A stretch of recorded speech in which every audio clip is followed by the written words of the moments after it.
Hey guys, welcome back to OK Jank. I'm bringing you another Magic the Gathering Commander deck profile, this time for Atris Oracle of Half-Truths.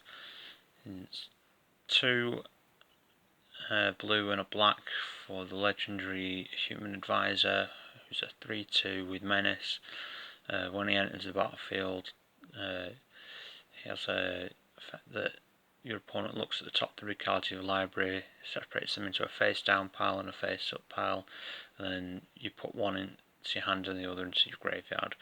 So what we're focusing on here is the fact that it fills up your graveyard a little bit, and it's an advisor, so we're going to be doing a little bit of self-mill with this. It's one that I've really enjoyed since Persistent Petitioners came out, which you'll see there are a couple in the deck. So that's the commander. I'm going to go through the lands, artifacts, enchantments, and then get into the creatures and sorceries and instants. So that's the commander, Atris, Oracle Half-Truths. Then the lands to start. I've got an Evolving Wilds, Scavenger Ground, which exiles all cards from graveyards, Duskmantle, House of Shadow. You can pay and then mill your opponent,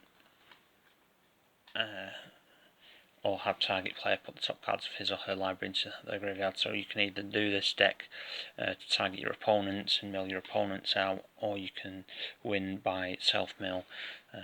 So that's 2 and tap it, 2 mill yourself, 1 can be quite good. There's a couple of cards that scry in here.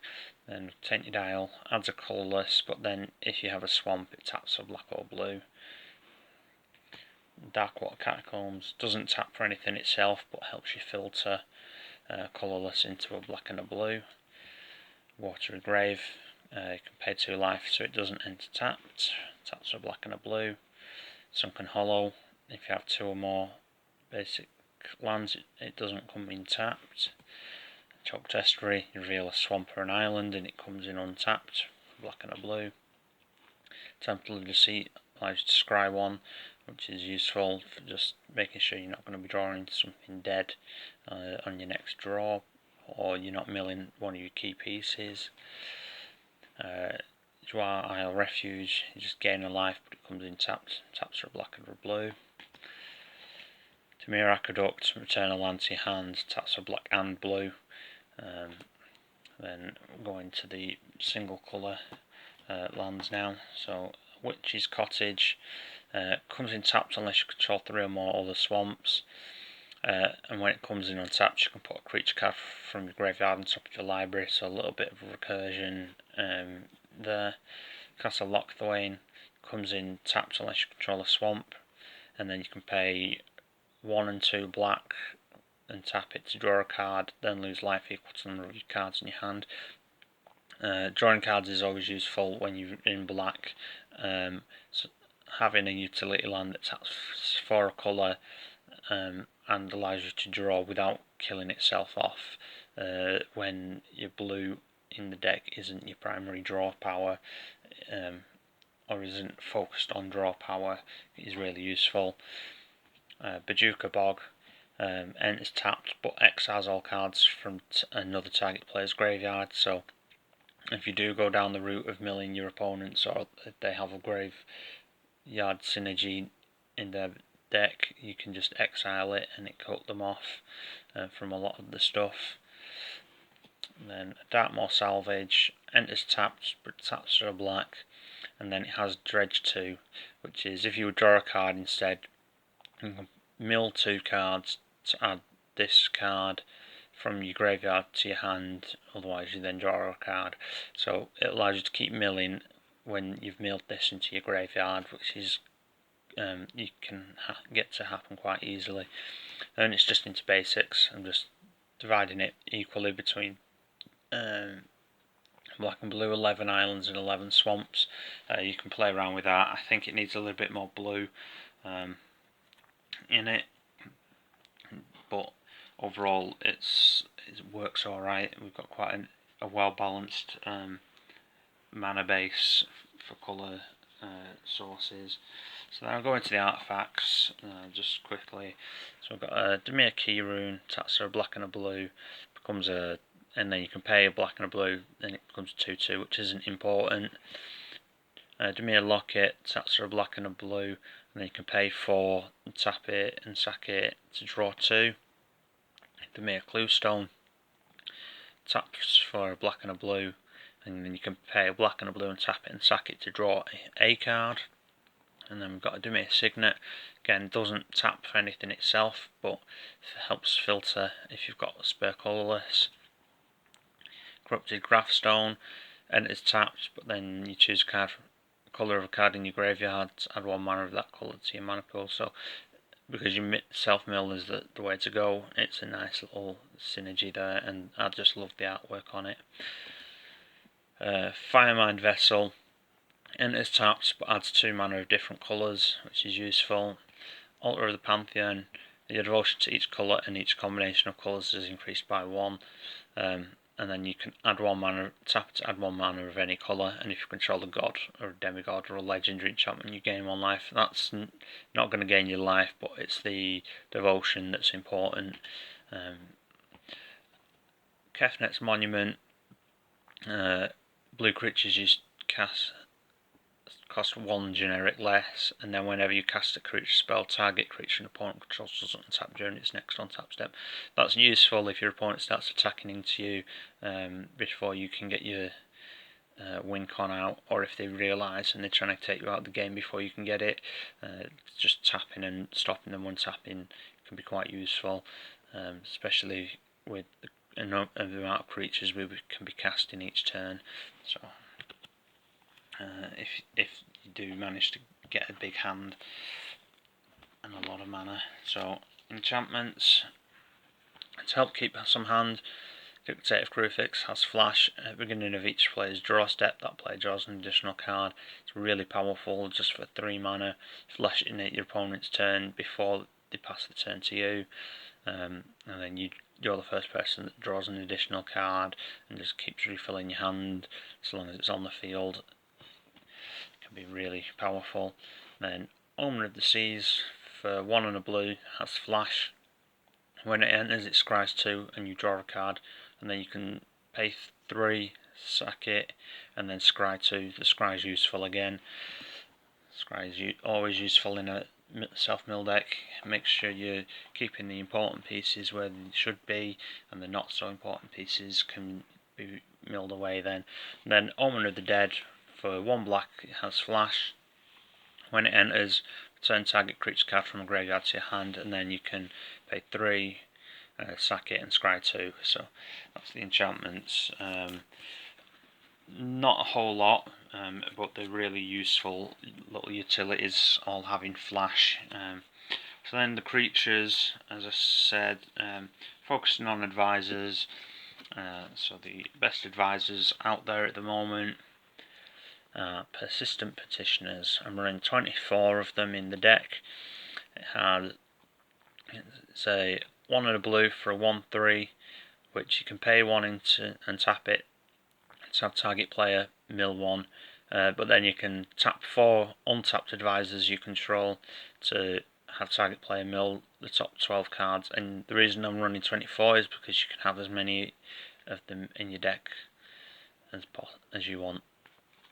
So I'm running 24 of them, and then I'm running another advisor and Trusted Advisor. Your maximum hand size is increased by 2, and then at the beginning of your upkeep, return a blue creature you control to its owner's hand. So if your opponent has stopped something being tapped or something like that, it's usually going to be a blue creature because there's not many black creatures in the deck, so it allows you to return it and then replay it and just get some value.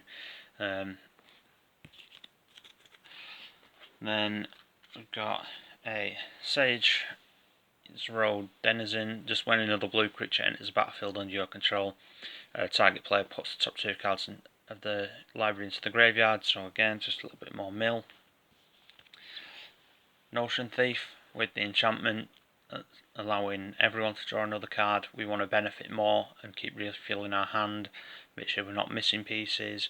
So we're running an Ocean Thief, 2 a blue and a black for a 3/1 human rogue with flash. And if an opponent would draw a card except the first one he or she draws in each of his draw steps, instead that player skips the draw and you draw a card instead. So they draw 1, even though with Dictate of Crucifix you're allowing them to draw 2. They draw 1, they skip the next draw and you draw it, so you're drawing much more cards than everyone else at the table. Sorry, I'm stumbling and slurring a bit, it's quite late. I've just got back from being out to play some games. I didn't actually manage to pilot this, but I'll give you a deck profile of the deck I was playing, which is my Chilean, in one of its various builds. So the next creature anyway is Consuming Aberration, 3 a blue and a black for a horror creature, and its power and toughness 3 puts the number of cards in your opponent's graveyards. So that isn't too important. It's the next ability when you're self-milling that's important. Whenever you cast a spell, each opponent reveals cards from the top of his or her library until they reveal a land card, then puts those cards into their graveyard. So that's really useful because everything's quite a low mana cost, 1 drops, 2 drops. I think that this might be one of the most expensive in the deck. Everything's quite cheap to play, so you'll be casting multiple ones, and by the time you've got this out, people will have played a fair number of lands, so then you're milling them for land, which slows the game down as well. But you can, like I say, you can mill your opponent's deck, and then this becomes a big boy to attack them with. Then one of the win cons, or the win con I should state, Thassa's Oracle. It's 2 blue for a 1/3 Merfolk Wizard. When it enters the battlefield, look at top X cards of your library where X is your devotion to blue, which is why we're running the Pantheon, because it ups it for 1. Put up to 1 of them on top of your library and the rest on the bottom in random order. If X is greater than or equal to the number of cards in your library, you win the game.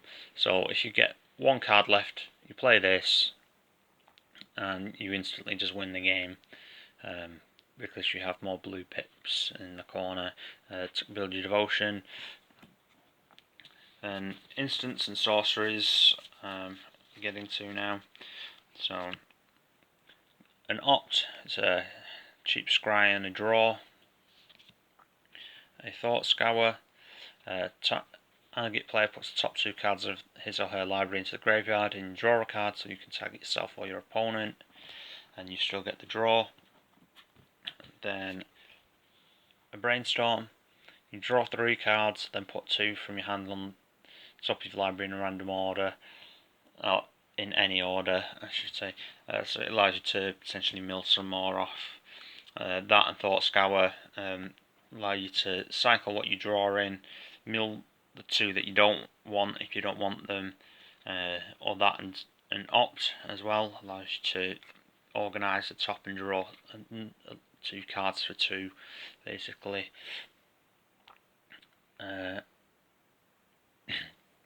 Fact or fiction, reveal top 5 cards of library. An opponent separates those cards into 2 piles, put 1 pile into your hand and the other into your graveyard. Again, you don't mind so much if you're milling some of your advisors into the graveyard, because there are ways to get them back out. And that's how we're running Fortune's Favour. Target opponent looks at top 4 cards of your library, separates them into a face down pile and a face up pile, put 1 pile into your hand and the other into your graveyard. So usually they will try and put some of the recursion cards in the face down pile, so I usually go for the face down pile, unless there's something I really want in the face up pile, just because people think they're being clever and cutting your game plan short. Even if it's all just lands, that's better, because it allows you to keep fueling your game, and you know that the dead cards aren't going to be drawn into for a while, hopefully. So then we're running Displace as well. Exile up to 2 target creatures you control, then return them to the battlefield under their owner's control. So you can tap 4 advisors. If you've got 6 advisors out, you can tap 4 to mill yourself or your opponent, and then you can cast this to basically bounce 2, and then you've got 4 that are ready to be tapped again then to mill again, so that's useful. So we're also running an illusionist stratagem, same thing but has a draw attached to it.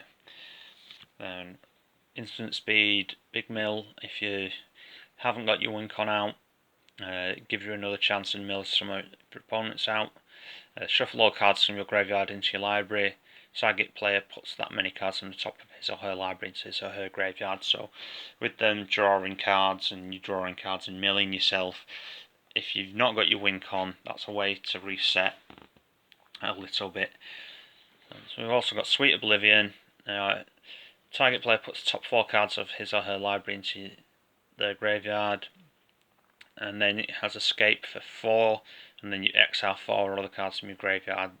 I really love the artwork on this, and the fact that you can just pay into it repeatedly, because you can mill yourself for 4, and then you just pay 4. As long as you've got the mana, you can just keep doing that. You can get a decent amount of cards off the top of your deck with it in one turn.